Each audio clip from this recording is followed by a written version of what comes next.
Federal Energy Minister Jonathan Wilkinson there just moments ago on this program defending his government's oil and gas emissions cap. It was a long-awaited announcement that's drawn criticism from both main opposition parties here in Ottawa. The Conservatives call it an attack on industry, while the NDP say the Liberals are pandering to oil companies. Here to expand on those comments, Chris Warkentin is a Conservative MP for Alberta, and Laurel Collins is the NDP environment critic. Hello to both of you. Thank you very much for making the time. Mr. Warkentin, I'll start with you. Why don't you support a cap on the oil and gas sector when it does contribute 28% of the emissions nationwide? Well, what the Liberals are doing today is really building a cap on jobs in this country. We're going to see significant job cuts. We've already heard from industry that this will lead to job cuts. These are high-paying jobs here in Canada. So that's firstly. Second of all, obviously, this announcement will drive up energy costs for the consumers here in Canada. We know that people are already struggling to afford to fuel up their vehicles and pay for home heating. Those are major concerns for a significant swath of Canadians across this country, especially during the winter. We are opposed for those measures, but also those reasons, but also the fact that this announcement will drive up global emissions. What we're going to do is see production increase in other places that have lower emission standards than we do here in Canada, lower environmental standards, and really less ethical practices when it comes to hiring people. There's a lot to parse apart there before I go to Ms. Collins, but are we just supposed to not regulate our own emissions because other places are worse? That's irresponsible. We have regulations in terms of emissions here in Canada. There's no question about that. What they're doing is undertaking a punitive attack on an industry that has international competition. And if Canada isn't supplying the world's energy needs, if we're not able to use clean Canadian energy to displace things like coal internationally, we're going to see those global emissions continue to rise. We're going to see an increased dependence. This isn't a cap on production, it's a cap on emissions. Well, what's going to happen is we're going to see increased production in places that don't have a cap. How do you know that? Well, we've seen it again and again and again. When investment flees Canada, it goes to other places where there's lower emission requirements. We're seeing increase. FDI is up this year. It's not even fleeing. I think if you look over the last number of years, we've seen billions of dollars pulled out of Canada again and again. Large projects that would reduce global emissions for generations to come.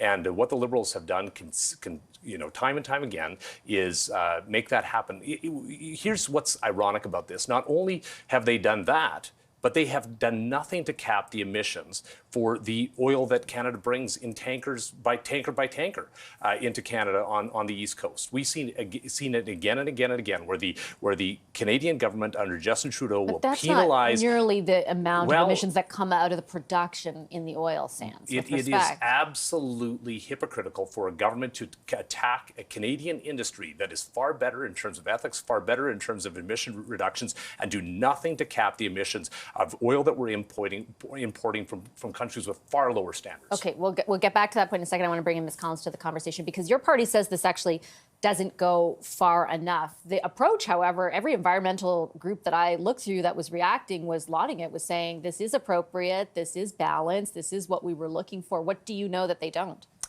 I've heard from environmental groups who say, yes, we want a cap on emissions, but we don't want one that's watered down. We don't want one that doesn't come into effect for years. When we're looking at our targets for 2030, when we have our responsibility for the future, for our children, to create a livable planet, it is irresponsible for this government to put off the timeline, but also to build in loopholes that allow oil and gas companies to maximize their profits for the next few years, burn as much as they can before the teeth actually come into this. And they're putting it off until after the next election, when who knows who's going to be in power. The timing argument I get, but the industry isn't just there to, pollute the world. They're also employing hundreds of thousands of Canadians here.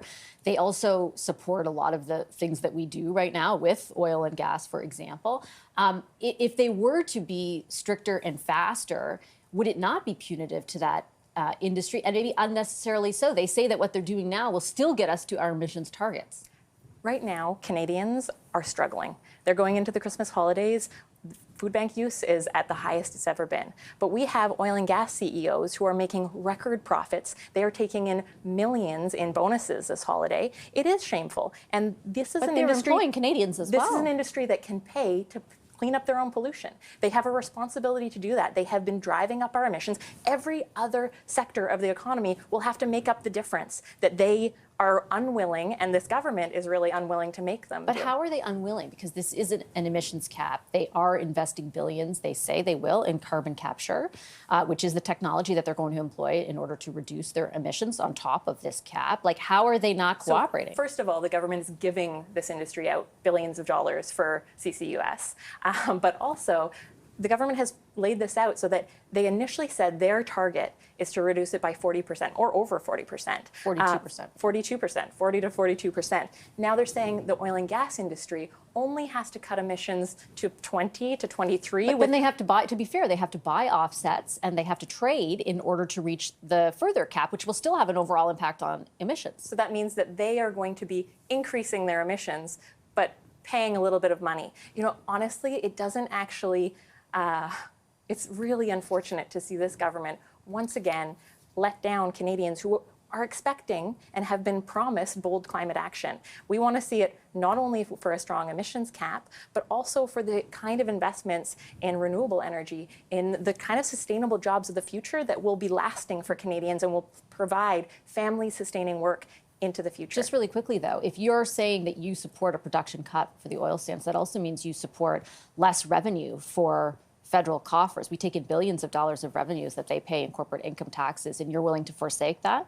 I would like to see this government actually implement an excess profits tax for oil and gas companies who are gouging Canadians at the pump and bringing in record profits, but also for grocery stores who are doing the same thing with Canadians who are struggling with food insecurity. Okay, I want to ask about something else that's going on because the government House Leader, Karina Gold, is about to give a press conference about something Mr. Warkentin, your party, is doing, which is essentially, I'm trying to make it digestible for everyone at home, but making a really long vote tonight, hours and hours and hours, everyone's going to be on the Hill, by adding tons of amendments, thousands of amendments in cases to pieces of legislation that are particularly focused on the fall economic statement and the implementation of it, because you're mad about what happened in the Senate when it comes to the bill that would have seen a furthering of the exemption of the carbon tax for farmers. What do you expect the government to do in response to the tactics that you're employing? Well, we expect the government to reverse course. What we believe very clearly is that the House passed a bill in the House of Commons, and we expect the Senate to approve it. It's a tax bill to reduce the carbon tax for farmers. Obviously, we know that food prices are a major concern to Canadians. We know that if farmers pay more in carbon tax, they pass that on. Eventually, the consumer has to pay higher prices for groceries. We believe that by ending the tax on farmers, we will see reductions in grocery store prices, and we believe that the Prime Minister should respect the will of the House of Commons with regards to this bill. Unfortunately, we know that the Senate can't amend bills. It's happened before. It has happened before, but what we have seen over the last number of weeks and days is unprecedented. When the Prime Minister came to power, he said he was going to build an independent Senate. What we have heard and seen is the Minister, as well as the Prime Minister and his office, making direct calls to senators, persuading them, but pressuring them. You guys did too. The Tories did too. We will continue to advocate on behalf of farmers. The difference between us and the Prime Minister is we never said that we wouldn't fight for Canadians when it comes to the Senate. He said that he would never do it. And what he has done is put massive pressure to ensure that farmers pay higher taxes, meaning that Canadians will pay higher grocery prices. 7% of what they do is already exempt, to be fair. Well, you talk to if you talk to the farmers that I talk to, we're talking about tens of thousands, if not hundreds of thousands of dollars in additional costs for farmers here. What this is doing is pushing production out of Canada by putting farmers here in Canada out of business. We're talking about mushroom farms just out of Ottawa that have been in the media recently talking about the excessive amounts of carbon tax that they're paying vis-a-vis the amount that they would pay for the natural gas that they're using to heat their production. What we're seeing is grain dryers that are dependent on natural gas having to pay massive amounts, farmers having to pay massive amounts just to run those machines. That is not something that competitors in other countries have to. That's not something that consumers have to pay in other countries. Yeah, there's lots of, natural gas is not covered, but other sources of heat are covered by the exemption so far. Transportation, I just really want to ask, I should just say transportation for production off farms is not covered. There's tens of thousands, if not hundreds of thousands of dollars per farm that are being charged in the carbon tax. I just want to get your take and then a quick response also, Ms. Collins, on the tactics being employed, though, because the criticism from the government is this is kind of counterproductive and not a good use of Parliament's time and not serious, is what they say. So first of all, on the farmers' exemption, both the NDP and the Greens actually voted to exempt it. The Liberals were the only ones who didn't. But the kind of tactics that the Conservatives have been employing in this issue, but also in committees throughout House procedure, it's really embarrassing, to be honest. Canadians want members of Parliament who are going to deliver for them, who are going to get things done.